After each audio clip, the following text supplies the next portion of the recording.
নবীজি সাল্লাল্লাহু আলাইহি সাল্লাম কারোর সাথে মুসাফা করলে ওই লোক যতক্ষণ হাত না সরাইতো নবীজি নিজে হাত টেনে নিতেন না। নবী সাল্লাল্লাহু আলাইহি ওয়াসাল্লাম ডানে বামে কেউ ডাক দিলে তো পুরা চেহারা ঘুরাইয়া তার দিকে তাকাইতেন এবং শুনতেন তার। রাসূলুল্লাহ সাল্লাল্লাহু আলাইহি ওয়াসাল্লামের আখলাক অনেক সুন্দর ছিল, অনেক সুন্দর। প্রতিটা সেকেন্ড নবী সাল্লাল্লাহু আলাইহি ওয়াসাল্লামের আখলাক সর্বোচ্চ সুন্দর ছিল, সর্বোচ্চ সুন্দর। সবকিছুই সুন্দর, সবকিছুই শ্রেষ্ঠ, সবকিছুই সবচেয়ে সুন্দর। সুবহানাল্লাহ, সবকিছু একেবারে সকল কিছু সবচেয়ে সেরা, সবচেয়ে সুন্দর।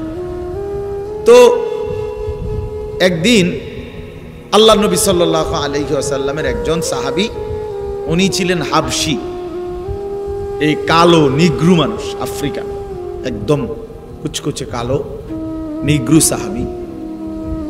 আল্লাহ নবী সাল্লাল্লাহু আলাইহি ওয়াসাল্লামের কাছে আয়েশা উনি একটা কথা নবীজিকে বলছে, ইয়া রাসূলুল্লাহ আমার একটা বিষয় জানার ছিল।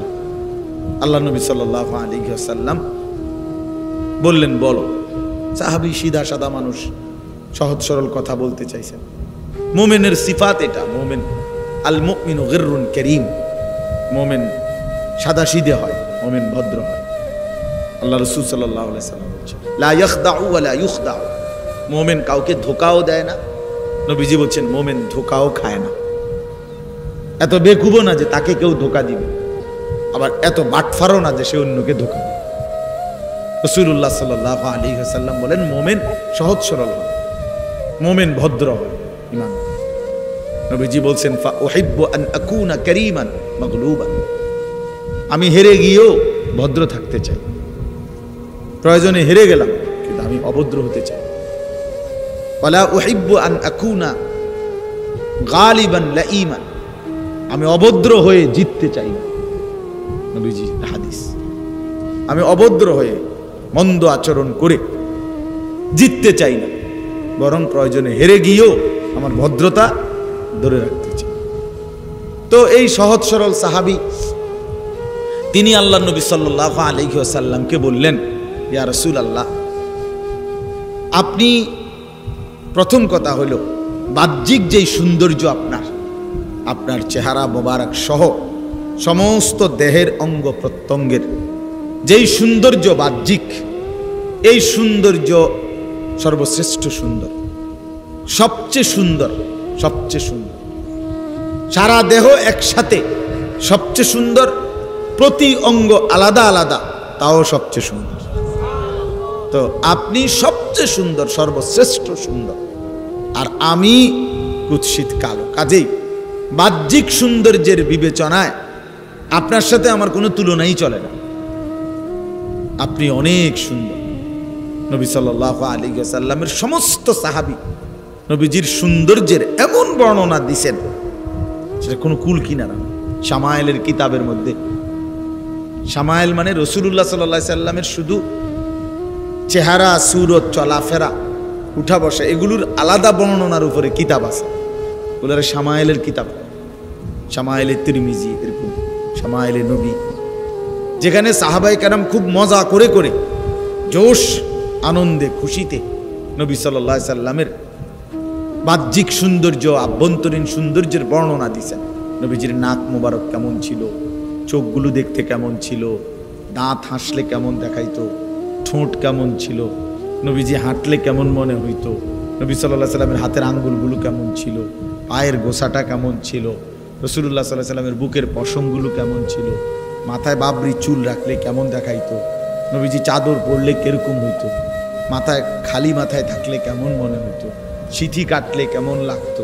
মানে এইগুলোকে সাহাবায়ে কেরাম আলাদা আলাদা বড় দরদ দিয়া, বড় মজা করে করে আল্লাহ রাসূল সাল্লাল্লাহু আলাইহি সাল্লামের সৌন্দর্যের বর্ণনা সাহাবীরা দিয়েছেন।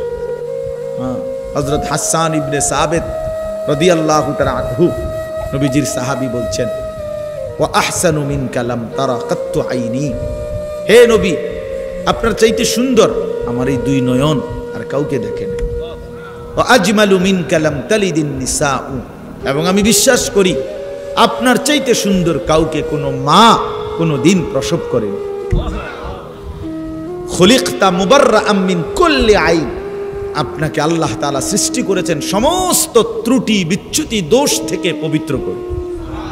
কাআন্নাকা কাদ খুলিকতা কামা তাশাউ, যেন আল্লাহ আপনাকে বানিয়েছেন মনের মতো করে, মনের মতো করে আল্লাহ আপনাকে সাজিয়েছেন, মনের মতো করে। রাসূলুল্লাহ সাল্লাল্লাহু আলাইহি সাল্লামের সৌন্দর্য বেমিসাল, তুলনাহীন। গোটা কায়নাতের আল্লাহ তাআলা সমস্ত সৃষ্টিকে যত সৌন্দর্য দিয়েছেন তারা দুই ভাগ। এক ভাগ ইউসুফ আলাইহিস সালামকে দিয়েছেন অর্ধেক, আর অর্ধেক বাকি সমস্ত সৃষ্টিকে দিয়েছেন। ইউসুফ আলাইহিস সালাম একাই অর্ধেক সৌন্দর্যের অধিকারী, আর বাকি সমস্ত সৃষ্টি অর্ধেক।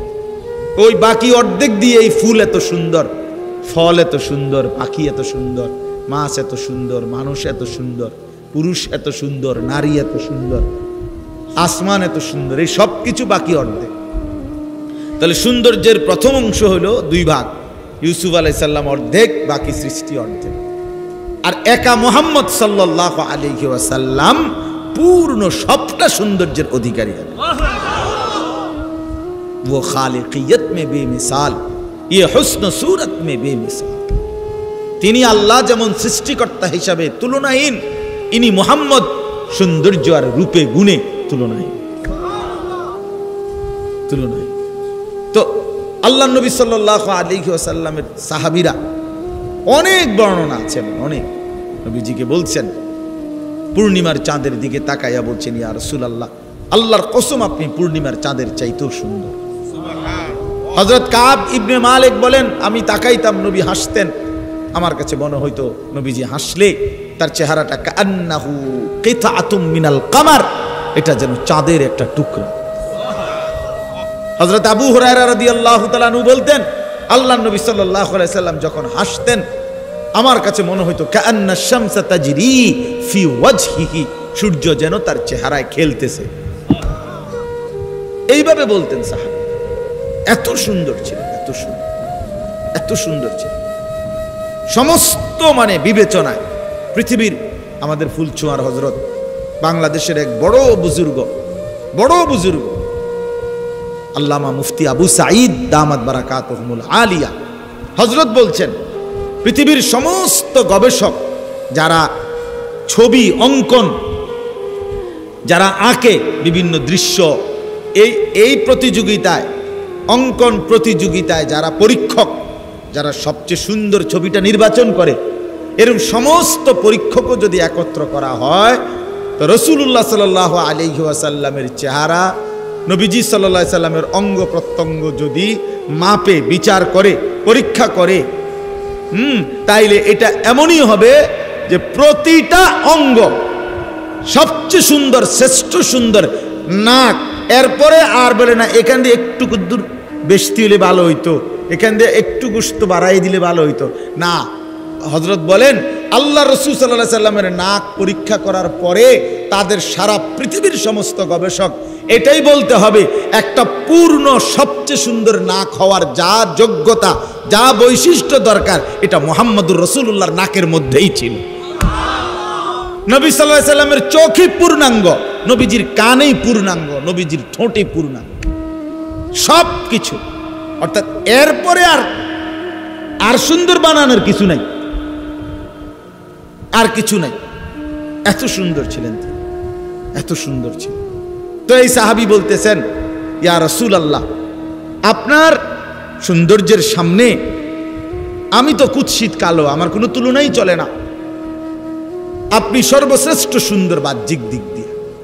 এবার আসেন, উনি দ্বিতীয় কথা বললেন, ওই হাবশি সাহাবী বলতেছেন, কালো সাহাবী, ইয়া রাসূলুল্লাহ, যেরকম ভাবে বাহ্যিক দিক দিয়ে, বাহ্যিক সৌন্দর্যের বিবেচনায় আপনার সাথে আমার কোনো তুলনা নাই, ঠিক তেমনি ভাবে আভ্যন্তরীণ সৌন্দর্য, একটা তো হলো বাহ্যিক সৌন্দর্য, আর একটা হলো অন্তরের সৌন্দর্য, মানে আর্থিকভাবে, আভ্যন্তরীণভাবে যত গুণ, ঈমান, ইলম, হিকমত, তাকওয়া, জুহুদ, দুনিয়া বিমুখতা, সবর, তাওয়াক্কুল, যত উত্তম গুণাবলী আছে মানবীয় ভিতরে, মানব একজন সর্বশ্রেষ্ঠ উত্তম যত আখলাক, চরিত্র, গুণাবলী, বৈশিষ্ট্য, এগুলোর দিক থেকেও আপনি সর্বশ্রেষ্ঠ। বুইসতুলি উতাম্মিমা মাকারিমাল আখলাক।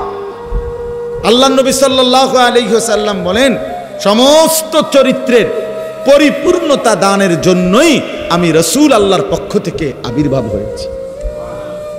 ক্ষমা, সর্বশ্রেষ্ঠ ক্ষমা কেমন হয় এটা রাসূলুল্লাহ সাল্লাল্লাহু আলাইহি ওয়াসাল্লামের মধ্যে ছিল। ধৈর্য, সর্বশ্রেষ্ঠ ধৈর্য কেমন হইতে হয় নবীজির মধ্যে ছিল। পরোপকার সর্বশ্রেষ্ঠ কেমন হওয়া উচিত নবীজির মধ্যে ছিল। মানুষের কল্যাণ কামিতা, এরকম যেই কোনো যাকেই আমরা উত্তম গুণ বলি তার সবকিছু আল্লাহ তাআলা রাসূলুল্লাহ সাল্লাল্লাহু আলাইহি সাল্লামের মাধ্যমে উনার মধ্যে পূর্ণ করে দিয়েছে, পূর্ণ করে দিয়েছে। হ্যাঁ, হুসনে ইউসুফ দমে ঈসা ইয়াদে বাইদাদারি আঁচে খুবা হামা দারন্দ তু তনহা দার। আল্লামা ইকবাল বলছেন, হে নবী, ইউসুফের সৌন্দর্য, মুসার মোজেজা, ঈসার মোজেজা, এভাবে ১৬ লক্ষ নবী রসুলের সমস্ত গুণ বৈশিষ্ট্য যদি আপনি একা আপনার মাঝে খুঁজি, তু তনহা দারি, আপনি একাই সব নিয়ে আছেন, আপনি একাই সব বৈশিষ্ট্য। তো এই হাবশী সাহাবী বললেন, ইয়া রাসূলুল্লাহ, আপনার আভ্যন্তরীণ আত্মিক ভিতরের আখলাক চরিত্র গুণ সেটাও শ্রেষ্ঠ, আমার সাথে কোনো তুলনা নাই। কিন্তু শোনেন মনোযোগ দিয়ে, উনি বলতেছেন তাইলে আমার বাহ্যিক সৌন্দর্যের সাথেও আমার কোনো তুলনা হয় না, আভ্যন্তরীণ সৌন্দর্যের সাথেও আমার কোনো তুলনা হয় না।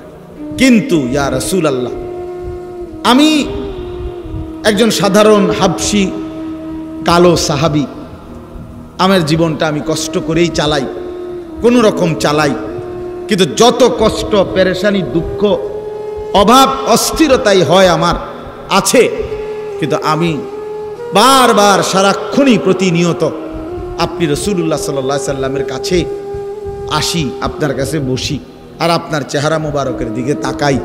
তিনি বলেন, আল্লাহর কসম নবী, আপনার ওই চেহারায় আনোয়ার, আপনার ওই সৌন্দর্যপূর্ণ চেহারা দেখলেই আমি আমার সমস্ত দুঃখ, বেদনা, অস্থিরতা, পেরেশানি, অভাব সব ভুলে যাই, সব মিটে যায় আমার। এখন আমার প্রশ্ন হইল, আমি তো দুনিয়াতে আপনাকে দেখে নয়ন জুড়াই, আপনাকে দেখলে আমার দিল শান্ত হয়, আপনাকে দেখলে আমার কলিজা ঠান্ডা হয়। এখন মৃত্যুর পরে আপনিও একটা সময় চলে যাবেন, আমিও একটা সময় চলে যাব। আল্লাহ তাআলা আপনাকে সর্বশ্রেষ্ঠ জান্নাতের মধ্যে রাখবেন আমি জানি, আমারে জান্নাত দিবেন কিনা তার কোনো নিশ্চয়তা নাই। যদি দেনও আল্লাহ দয়া করে আমার একটা জান্নাতে রাখবেন, আর আপনাকে রাখবেন সর্বশ্রেষ্ঠ জান্নাতে। এখন আমার প্রশ্ন হলো, ইয়া রাসূলুল্লাহ, দুনিয়াতে তো আমি আমার সমস্ত দুঃখ সুখের উপশম আপনি, আপনারে দেখলে আমি সব ভুলে যাই। এখন জান্নাতে যদি আমারে থাকতে দেয় এক জায়গায়, আপনি থাকবেন সুউচ্চ সুমহান জান্নাতে, সেখানে তাইলে আমি তো আপনারে দেখব না, আমি তো থাকবো একটা আমার জান্নাতে। আমি যদি আপনাকে তখন না দেখি তো আমার জান্নাতে থাকাটাও কষ্টকর হয়ে যাবে। এই কথাটা আমি বুঝতে আসছি। আমি কি করুন তখন? আমি কেমনে থাকবো? কি ফিকির, সাহাবীদের ফিকির কি, রাসূলুল্লাহ সাল্লাল্লাহু আলাইহি সাল্লামের প্রতি ভালোবাসাটা কি? তো আল্লাহ নবী সাল্লাল্লাহু আলাইহি ওয়াসাল্লাম খামোশ হয়ে গেলেন, নবীজি চুপ হয়ে গেলেন, কোনো উত্তর দেন নাই। কিছুক্ষণের মধ্যেই আল্লাহ তাআলা এই হাবশী সাহাবীর প্রশ্নের জবাব দেওয়ার জন্য আল্লাহ তাআলা হযরত জিবরাইলকে পাঠিয়ে আল্লাহ তাআলা জবাব দিছেন, সরাসরি কোরআন নাজিল করছেন। এই কোরআন নাজিল করে জিবরাইলকে পাঠিয়ে আল্লাহ তাআলা যেই আয়াতটা নাজিল করছেন এই হাবশী সাহাবীর প্রশ্নের জবাবে, এইটাই এই আয়াত, সূরা নিসার এই 69 নম্বর আয়াত, যেটা আমি পড়ছি। আল্লাহ তাআলা বললেন, বন্ধু ওরে বলেন ব্যবস্থা আছে। কি আছে? ব্যবস্থা আছে।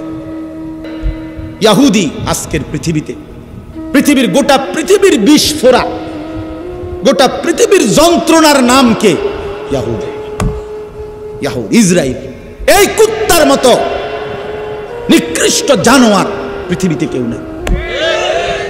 এই দাজ্জাল ফেরাউন নমরুদের চাইতো নিকৃষ্ট এই ইসরায়েলের এই বর্তমান প্রধানমন্ত্রী নেতানিয়াহু, এই বেঈমান ফেরাউনের চাইতে খারাপ।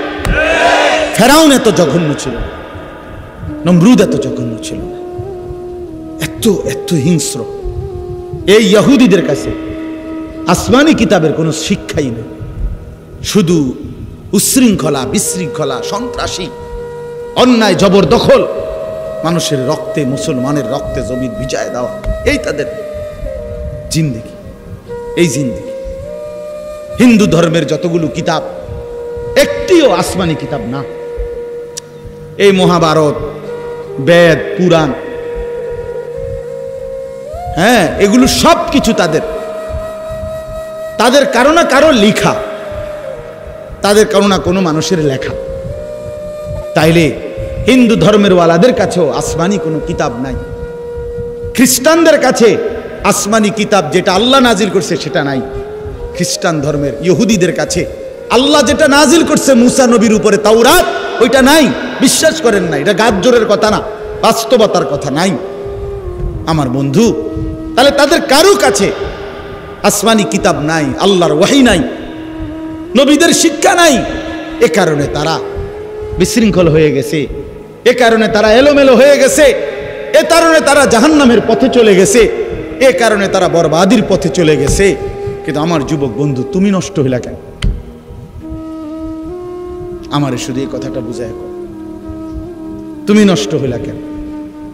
কোন জিনিসের অভাবে পড়া, কোন জিনিস না থাকার কারণে নওজোয়ান তুমি এক ওয়াক্ত নামাজ পড়ো? তোমার কি আল্লাহ নাই? তোমার কি রসুল নাই? তোমার কি কিতাব নাই? তোমার কি কোনো ধর্ম নাই? তুমি এত বড় জানোয়ার হইলা কেমনে? খোদার 365 দিনে এক বছরে কোনো দিন ফজরের নামাজ পড়লা না, তুমি এত বড় নিকৃষ্ট পশু কেমনে হইলা? কি কারণে হারায় গেলা? তুমি নষ্ট হয়ে গেল। আপনারা বলেন, আপনারা যারা বছরের পর বছর সুদ খান, ঘুষ খান, কিস্তি নেন, কি কারণে বাবা? আল্লাহকে চেনেন নাই, এ কারণে না। আপনাদের কোনো নবী নাই, আপনাদের কোনো কিতাব নাই, তাহলে ওই নাফরমান, তাহলে সুদ খান কেন? হারামখোর। কিস্তি নেন কেন? আল্লাহ থেকে নিজেকে আলাদা করে দিলেন কেন? রাসূলুল্লাহ সাল্লাল্লাহু আলাইহি ওয়াসাল্লাম থেকে নিজেকে আলাদা করলেন কেন? কথা বলেন না কেন? যাদের স্ত্রী বেপর্দা, যাদের মেয়ে বেপর্দা, যাদের নিজের জীবনে নবীজির একটা সুন্নতের অনুসরণ না, কোথায় দাড়ি, কোথায় মিসওয়াক, কোথায় দস্তরখান, কোথায় মাথায় টুপি, কোথায় রাসূলুল্লাহ সাল্লাল্লাহু আলাইহি সাল্লামের চুল মুবারক, কোথায় নবী সাল্লাল্লাহু আলাইহি ওয়াসাল্লামের মতো হাঁটা চলার অনুসরণ, কোথায় বাপ? টয়লেট, বাথরুমের মধ্যে টয়লেট পেপার ব্যবহার করার প্রবণতা কোথায়? বাম পাও দিয়ে টয়লেটে ঢুকা, ডান পাও দিয়ে টয়লেট থেকে বের হওয়ার এ কথা মনে পড়ে কতবার? খাবার শুরুতে, খাবার শেষে নবীজির সুন্নাত কি, এটা কেন মনে পড়ে না? ঘুমের শুরুতে, ঘুমের শেষে রাসূলুল্লাহর তরিকা কি, এটা কেন মনে পড়ে না বাপ? এই সব কিছুতে নবীজির বিরোধিতা। সেই আপনি ইনসাফের সাথে বলেন, আপনি কেমনে সুপারিশ পাবেন? আমার ভাই, রাগ হইয়েন না। ওই সুন্নি ওয়াহাবি লইয়া ঠেলা ঠেলি আপনি রাখেন না, আপনি এমনি আগে বুঝ করেন না। আপনি আমার তরিকাভুক্ত হওয়ার দরকার নাই তো, আমার গাড়িতে এত মানুষের জায়গা নাই। আপনি ইনসাফের সাথে বলেন, রাসূলুল্লাহ সাল্লাল্লাহু আলাইহি ওয়াসাল্লামের সাথে সামনে কিভাবে দাঁড়াবেন? ফাকাইফা ইদা জিনা মিন কুল্লি উম্মাতিন বিশাহীদ, এই সূরাতেই আছে না? জিনা বিকা আলা হাউলাই শাহীদা। সূরা নিসার 40 নম্বর আয়াত। আল্লাহ রাব্বুল আলামিন বলেন, বন্ধু, সমস্ত নবীদেরকে আমি আল্লাহ ওই নবীর উম্মতের আমলনামা ওই নবীদেরকে সামনে রেখেই পেশ করব। আর আপনাকেও ওয়াদা দিলাম বন্ধু, আপনার উম্মতের আমলনামাও আপনাকে সামনে রেখেই খুলব। আপনার সামনে খুলব, আপনার উম্মতের প্রত্যেকের আমলনামা আপনি চোখে দেখবেন। আপনারে দেখাইয়া বন্ধু আমি আল্লাহ ফয়সালা করব। আল্লাহর নবী উম্মতের আমলনামা দেখবেন। উম্মতের আমলনামা দেখে যদি আল্লাহর নবী পৃষ্ঠার পর পৃষ্ঠা উল্টায়, আর যদি দেখে উম্মত 30 বছরের ভিতরে কোনোদিন 5 ওয়াক্ত নামাজ পড়ো নাই,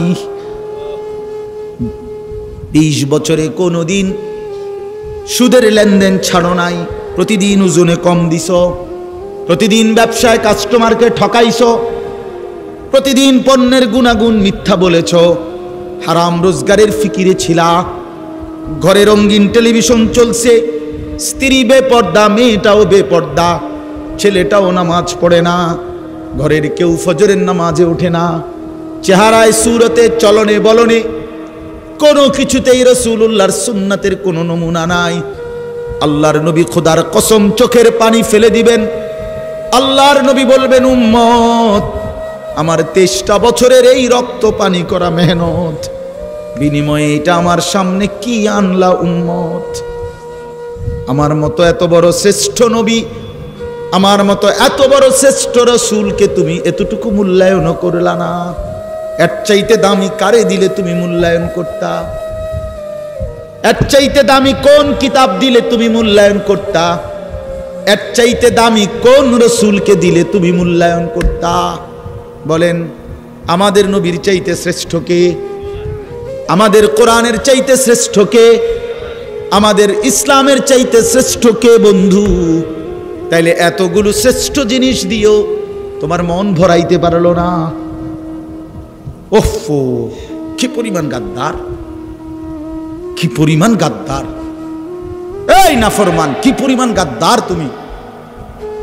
যুবক ছেলেরা, তোমরা যারা নামাজ পড়ো না, হ্যাঁ, তোমরা নিকৃষ্ট গাদ্দার, একেবারে নিকৃষ্ট মানুষ, একেবারে নিকৃষ্ট মানুষ, অসভ্য মানুষ, জন্তু জানোয়ার এত খারাপ না, বেনামাজি যত নিকৃষ্ট। বেটা কুকুর, বিড়াল, গরু, ছাগল এত নিকৃষ্ট না। না বেটা, এত ফালতু না। কুত্তা আল্লাহর নাফরমানি করে না, বিড়াল আল্লাহর নাফরমানি করে না, শুকর আল্লাহর নাফরমানি করে না। ওরে আল্লাহ বানাইছে যেমন, ওই আছে হেমন, ওর নাফরমানি কি? আবার কথা বলেন না কেন? কুকুরের কোনো হালাল হারাম আছে? বিড়ালের জন্য কোনো হালাল হারাম আছে? তো হে নাফরমানি কি? আবার তুমি করলাটা কি? ফাবিআইয়ি হাদিসিন বা'দাহু ইউমিনুন।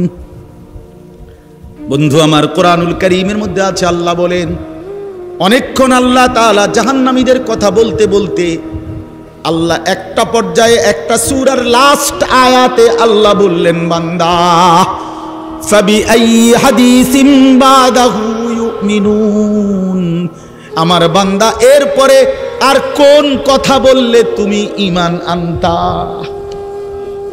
আল্লাহ আফসোস করে, আমার বান্দা আর কেমনে বললে, আমি আল্লাহ আর কেমনে বললে তুমি ঈমান আনতা? আমি আর কি দিলে ঈমান আনতা? আমি আল্লাহ তোমারে সব কিছু দিলাম, আমি রসুল দিলাম, আমি কোরআন দিলাম, আমি ইসলাম দিলাম, বিনিময়ে আমি কিছুই পাইলাম না, একটা সেজদাও পাইলাম না, একটা সেজদাও পাইলাম। আল্লাহ আমাদেরকে মাফ করে দেন, আল্লাহ আমাদেরকে বুঝ দান করেন। যুবকরা, বয়স্ক চাচারা, বাবারা, জিন্দিগিটা শেষ করে দিয়ে রাসূলুল্লাহ সাল্লাল্লাহু আলাইহি সাল্লামের অনুসরণ ছাড়া খোদার কসম সুপারিশ মিলবে না। এত রং না বাপ, সুপারিশটা আপনারা যারা মনে করছেন মামুর বাড়ি, হ্যাঁ না, আছে নবীজির সুপারিশ হাউজে কাউসারের পানি, ইডি জিলাপি দিয়া না, বিরিয়ানি দিয়া না, খিচুড়ি দিয়া না, রাগ হওয়ার সুযোগ নাই। হ্যাঁ, প্রতারিত হইয়েন না। আপনি আমার দলভুক্ত হওয়ার দরকার নাই, আপনি আমনের জায়গাতে থাকেন, আপনি আমনের তরিকাতেই থাকেন, কিন্তু ধোকা খাইয়েন না, ধোকা খাইয়েন, ধোকা খাইয়েন, প্রতারিত হইয়েন না। শুধু গান, শুধু গজল, শুধু ঢোল, শুধু ফুল, শুধু মিছিল, শুধু স্লোগান, হ্যাঁ, শুধু জিলাপি, শুধু বিরিয়ানি না বন্ধু। এত বড় শ্রেষ্ঠতম রাসূল 23 বছরে এই সামান্য এই কয়েকটা বিষয়ের জন্য আমাদের কাছ থেকে চেয়ে নবীজি আমাদের কাছ থেকে ভালোবাসার দাবিতে কয়টা বিরিয়ানি আর কয়টা জিলাফি আর কয়টা খিচুড়ি, আর আমরা নবীর জন্য একটা গাড়িতে ফুল লাগাবো আর কিছু প্লে কার্ড দিয়ে আমরা স্লোগান দেব, চিৎকার দেব, হই হুল্লোড় করব। খালাস, 23 বছরের রাসূলুল্লাহ সাল্লাল্লাহু আলাইহি ওয়াসাল্লামের মেহনতের হক আদায় হয়ে গেছে তো? এটা ইনসাফ বলে? তাইফের রক্তের বদলা হলো তো? উহুদের দান দান শহীদের বদলা হলো তো? পেটে পাথর বাঁধা এই ক্ষুধার কষ্টে এটার হক আদায় হয়ে গেছে তো? তাইলে তাইলে কিতা সুন্নি কিতা ওয়াহাবি কিতা? হ্যাঁ, কিতা আসলে কে লাগাই দিল এটা? কে লাগাই দিল? কি লাগাই দিল? যদি সুন্নি মানে হয় রাসূলুল্লাহ সাল্লাল্লাহু আলাইহি সাল্লামের সুন্নাত ওয়ালা, তো এটাও তো মুমিনের হওয়া দরকার। যদি ওয়াহাবি অর্থ তো হলো আল্লাহ ওয়ালা, আল্লাহর নাম এটা ওয়াহাব, তো আল্লাহ ওয়ালাও তো মুমিনের হওয়া দরকার, নবী ওয়ালাও তো মুমিনের হওয়া দরকার। আল্লাহ তো বলছেন ওয়া ইউতিল্লাহ ওয়ার রাসূল, আল্লাহর আনুগত্য যে করবে, রাসূলের আনুগত্য যে করবে, তো এক মুমিন তো আল্লাহ ওয়ালাও হওয়া দরকার, নবী ওয়ালাও হওয়া দরকার। কথা বলে নামাজ পড়বেন আল্লাহর হুকুম, অনুসরণ করবেন রাসূলের তরিকা, রোজা রাখবেন আল্লাহর হুকুম, কিন্তু অনুসরণ করবেন রাসূলের তরিকা। সোজা হিসাব, সোজা হিসাব। এই জন্য আপনাদের কাছে আমার অনুরোধ, মেহেরবানি করে ছেলেরা, বাবারা, পর্দার আড়ালের মা বোনরা সবাই মিলে সিদ্ধান্ত, এত বোকা হইয়েন না, এত বোকা হইয়েন, এত বোকা হইয়েন। অনেক ছেলে দেখেন তাকাইয়া, মাশাআল্লাহ অনেক ছেলে বসছে, কিন্তু বন্ধু চেহারা দেখলেই বোঝা যায় নামাজ পড়ো না। চেহারায় দয়া মায়া নাই, চেহারায় দয়া মায়া নাই, চুলের কোনো সাইজ নাই, চেহারার কোনো সুরত নাই, জামা কাপড় পোশাকের কোনো তাল নাই। কি করো, কি খাও, কোথায় রাত কাটাও, সারা রাত এই এক মোবাইল দিয়া জিন্দিগি পার করতেছ, এটা সুস্থ স্বাভাবিক মানুষ হইতে পারে না। এত ছবি, এত নারী, এত উলঙ্গ দৃশ্য কোনো স্বাভাবিক মানুষ দেখে না। এ তো পাগল ছাড়া, মাতাল ছাড়া আর কেউ না, আর কেউ। এক ওয়াক্ত নামাজ পড়তে পারে না, মন চায় না। আমি সেদিন বললাম যে আপন মা জীবিত, আমার এই কথাটা শেষ খেয়াল করেন, আপন মা বাবা জীবিত, ঘরে ছেলেটা ঘরে ঘুমায়, বাপ মাও আছে, কিন্তু বছরের পর বছর কোনোদিন নামাজ পড়ে না, বাপ মাও কিছু বলে না। আরে বাবা, বিশ্বাস করেন, আমার কাছে মনে হয় জানেন যে এই সন্তানের উপরে আল্লাহর এত বড় লানত পড়ছে, খোদার গজব পড়ছে তার উপরে, যে আল্লাহ তাআলা তার মা বাবার কলজাত থেকেও এই সন্তানের আখিরাতের ফিকির সরায় দিয়েছে। আপন মা বাবা আর আপন সন্তানের ফিকির করে, যা তুই বাদ, তুই নষ্ট হয়ে যা, দাঁত নষ্ট হয়ে যা। এই জন্য আমি অনুরোধ করছি, একটা ছেলেও যদি শুনে থাকেন, একটা বাবাও শুনে থাকেন, পুরা কোরআনুল কারীমের মধ্যে আল্লাহ তাআলা বিশ্বাস করেন। আবারও বলছি, নবীজির কথা বারবার আল্লাহ বলছে, ফাত্তাবিউনি, আমার নবীকে অনুসরণ করো, ইউহিব্বুকুমুল্লাহ, আমি ভালোবাসবো, ওয়াত্তাবিউহু লাআল্লাকুম তাহতাদুন, আল্লাহ বলেন আমার রাসূলের অনুসরণ করো, নিশ্চিত হেদায়েত পেয়ে যাও। আল্লাহ বলেন ফাল্লাযীনা আমানু বিহি ওয়া আযযারুহু ওয়া নাসারুহু ওয়াত্তাবাউন নূরাল্লাযী উনজিলা মাআহু, যারা আমার রাসূলের প্রতি ঈমান আনবে, আমার রাসূলকে সম্মান করবে, আমার রাসূলের দ্বীনের কাজে সাহায্য করবে, আমার রাসূলের উপরে নাজিলকৃত কোরআনকে যারা অনুসরণ করবে, খোদার কসম আল্লাহ বলছে উলাইকা হুমুল মুফলিহুন, তারা নিশ্চিত সফল কৃতকার্য জান্নাতি।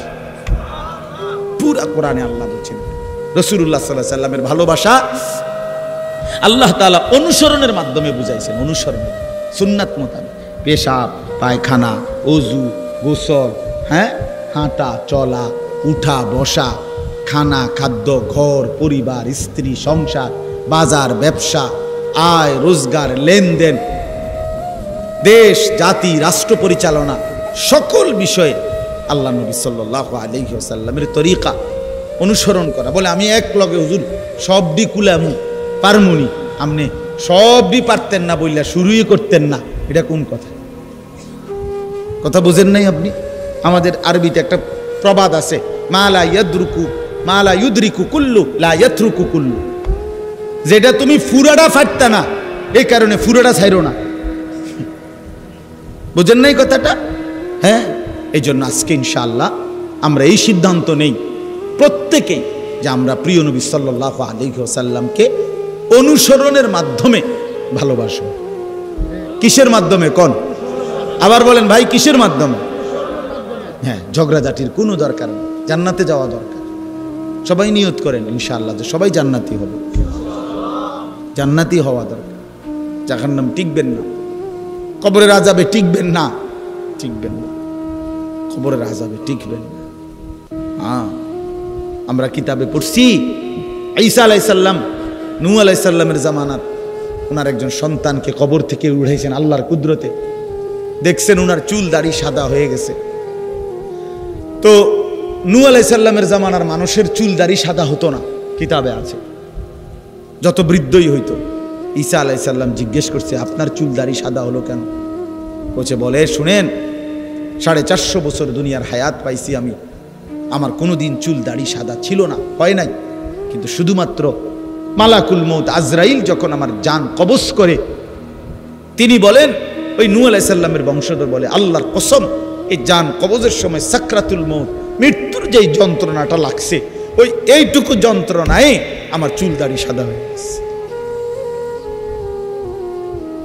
এরপরে তো রইছে বাপ, এরপরে তো রইছে সামনে, এরপরে তো সামনে রয়েছে।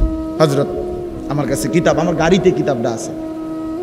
হযরত ইব্রাহিম আলাইহিস সালাম একদিন আজরাইলকে বলছে, আজরাইল, কোন নাফরমান পাপীর রুহু যে কবজ করো তুমি, তখন তোমার চেহারাটা কিরকম হয়, আকৃতিটা আমার এটা একটু দেখাও।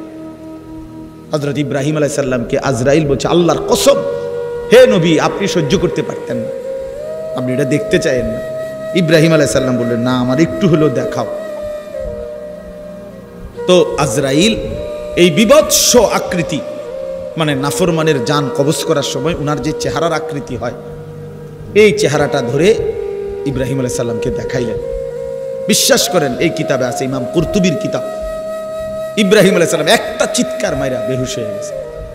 হুঁশ আসার পরে ইব্রাহিম আলাইহিস সালাম বললেন, আল্লাহর কসম, আয় আল্লাহ, মালিক আপনার কসম, কবরের আযাব, জাহান্নামের আযাব কোনো নাফরমানের জন্য কিছুই লাগবে না, শুধু আজরাইলের এই ভয়ানক দৃশ্য জান কবজের সময় একবার দেখলেই তার সারা জিন্দেগীর নাফরমানির শাস্তির জন্য এটাই যথেষ্ট।